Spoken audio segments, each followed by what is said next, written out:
Hello everyone, আসসালামু আলাইকুম। আশা করি সবাই ভালো আছেন।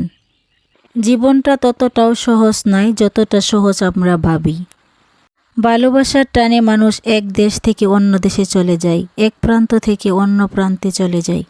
এই পবিত্র ভালোবাসা এক সময় অভাবের কারণে নষ্টও হয়ে যায়। যখন আমি নতুন জীবন শুরু করলাম তখন ভাবলাম আমার চেয়ে সুখী হয়তো এই পৃথিবীতে আর কেউ নয়। জীবন শুরুর প্রথম দিক দিয়ে ভালোই কাটছিল, কিন্তু আমি কি জানতাম যে আমার জীবনে এত বড় একটা ঝড় আসবে।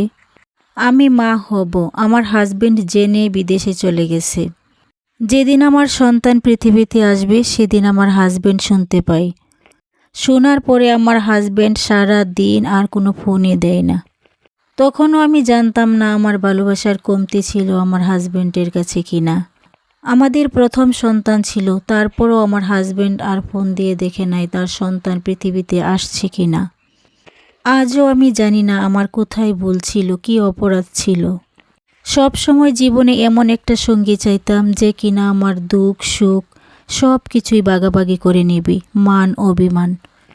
যে কঠিন সময়ে হাজবেন্ড পাশে থাকার কথা সেই সময় আমার হাজবেন্ড তো পাশে ছিলই না, তার মধ্যে একটা ফোনও তার পাইনি। এমন দুর্ভাগা আমি, আর এমনই কপাল আমার যে হাজবেন্ডের মুখের একটা কথাও শুনতে পেলাম না। ওই সময় যদি আমি মারাও যেতাম হয়তো তার মনে কোনো দুঃখ থাকতো না। যদি দুঃখ থাকতো তাহলে তো ফোন দিয়ে জিজ্ঞাসা করতো। যখন এরকম ঘটনা ঘটেছিল তখন ইমো হোয়াটসঅ্যাপ কিছুই ছিল না। বিদেশ থেকে ফোন আসলেই জাস্ট কথা বলতাম। তারপর 16-17 ঘন্টা পরে আমার হাজবেন্ড ফোন দেয় আর জিজ্ঞাসা করে কি হয়েছে, কি অবস্থা আমাদের। সেই সময় আমার অবস্থা ভালো থাকলেও আমার বাচ্চার অবস্থা কিন্তু মোটেও ভালো ছিল না।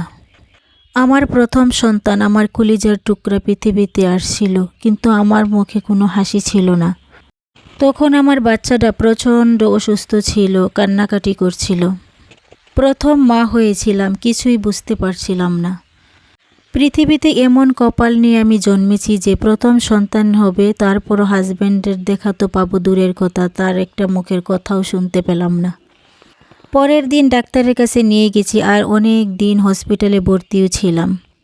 ভর্তি শেষে ডাক্তার যখন আমাদেরকে ছুটি দিয়ে দিল তখন বলল আমার বাচ্চা নাকি প্রতিবন্ধী হওয়ারই সম্ভাবনা বেশি। আকাশ ভেঙে মাথায় পড়ল, কি করব এখন আমি। এখানে কার ভুল ছিল, আমার নাকি আমার মা বাবার নাকি আমার হাজব্যান্ডের? আজও এই কথার উত্তর আমি পাইনি। জানি না কোনো দিন এই প্রশ্নের উত্তর আমি পাবো কি না। বেশ কিছুদিন যাওয়ার পরে দেখতে পারলাম ঠিকই আমার বাচ্চা প্রতিবন্ধী হয়ে গেছে, সে বসতেও পারে না, হাঁটতেও পারে না। এই কথাগুলো আমার এক বোনের কাছ থেকে শুনেছি, তার বাস্তব জীবনের কথা। এমন হাজব্যান্ড পেয়ে সে ধন্য।